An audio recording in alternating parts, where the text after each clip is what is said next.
নমস্কার বন্ধুরা, welcome to Shampa's kitchen. আজকে নিয়ে এসেছি দু রকমের দারুণ টেস্টি চাটনির রেসিপি। যখন আমরা বাড়িতে দই বড়া, পাপড়ি চাট, সিঙ্গারা চাট, দই ফুচকা, দই পাপড়ি চাট এগুলো তৈরি করি, তখন কিন্তু এই দুই ধরনের চাটনি আমাদের ভীষণই কাজে লাগে। এই দুই রকমের চাটনি ছাড়া এই খাবারগুলো আমরা সার্ভ করতেই পারবো না। তাই চলুন আমরা দেখে নিই গ্রিন চাটনি আর রেড চাটনি আমরা খুব সহজে বাড়িতে কি করে তৈরি করব। সবার প্রথমে গ্রিন চাটনি তৈরি করার জন্য নিয়ে নিয়েছি কিছুটা ধনেপাতা, আদা, কয়েক টুকরো রসুন, পাতিলেবু আর 3-4টে কাঁচা লঙ্কা। একটা মিক্সির বড় জার নিয়ে নিয়েছি, এর মধ্যে সব জিনিসগুলো নিয়ে নেব। দিয়ে দিলাম ধনেপাতা, আদার টুকরোটা দিয়ে দিলাম, 4-5 কোয়া রসুন আর 3-4টে কাঁচা লঙ্কা। অবশ্যই কাঁচা লঙ্কা রসুনের পরিমাণটা নিজেদের স্বাদ অনুসারে অ্যাড করতে হবে। এর মধ্যে দিয়ে দিচ্ছি 1 টিস্পুন চিনি আর দিয়ে দিচ্ছি নুন 1/4 টিস্পুন, আপনারা স্বাদ অনুসারে অ্যাড করবেন। এবারে মিক্সির জারে ঢাকনাটা আটকে দিয়ে সব কিছুকে ভালো করে ব্লেন্ড করে নেব আর তারপর অর্ধেকটা পরিমাণে পাতিলেবুর রস এর মধ্যে অ্যাড করে দিলেই তৈরি হয়ে যাবে দারুণ টেস্টি গ্রিন চাটনি। এবারে রেড চাটনি তৈরি করার জন্য কিছুটা পরিমাণে তেঁতুল আমি 1 কাপ জলের মধ্যে ভিজিয়ে রেখেছিলাম আধ ঘন্টা মতো। তেঁতুলটা একদম নরম হয়ে গেছে। এবারে হাত দিয়ে এইভাবে তেঁতুলের পাল্পটা জলের মধ্যে মিক্স করে নেব। হাত দিয়ে ডলে ডলে ভালো করে তেঁতুলের পাল্পটাকে মিক্স করে নিলাম জলের সঙ্গে।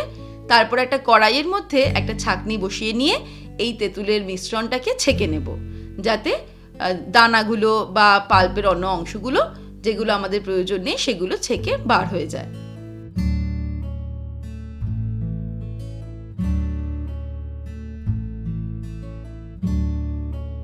একটা চামচের সাহায্যে ভালো করে এইভাবে তেঁতুলের সমস্ত পাল্পটা আমি ছেঁকে নেব। আপনারা চাইলে আরও কিছুটা জলের মধ্যে এটাকে আবারও একটু গুলে নিয়ে যতটা সম্ভব তেঁতুলের পাল্পটা বার করে নিতে পারেন। তারপর ছিবড়ে অংশটা ফেলে দিতে হবে। এবারে ওভেনটাকে অন করে দেব। এর মধ্যে দিয়ে দিচ্ছি 1/4 কাপ পরিমাণে চিনি। চিনির পরিমাণটা নিজেদের স্বাদ অনুসারে বাড়িয়ে বা কমিয়ে নেওয়া যেতে পারে। আরও 1/2 কাপ পরিমাণে জল দিয়ে দিলাম। বিট নুন দিয়ে দিচ্ছি 1/2 টিস্পুন।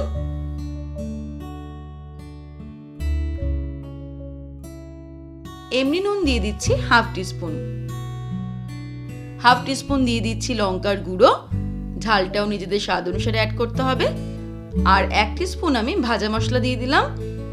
1 টিস্পুন গোটা জিরে, 3-4টে শুকনো লঙ্কা, 1 টিস্পুন মৌরি আর 1 টেবিল স্পুন গোটা ধনে শুকনো কড়াইতে ড্রাই রোস্ট করে এটাকে আমি গুঁড়ো করে নিয়েছি মিক্সিতে।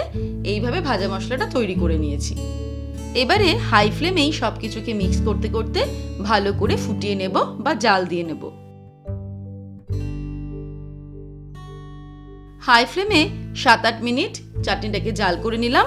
যখন এটা এরকম ঘন হয়ে যাবে তখন আমি ওভেনটাকে অফ করে দেব। তারপর এটাকে ঠান্ডা করে নিলেই তৈরি হয়ে যাবে দারুণ টেস্টি রেড চাটনি বা তেঁতুলের চাটনি। ব্যাস তৈরি হয়ে গেল দারুণ টেস্টি 2 রকমের চাটনি।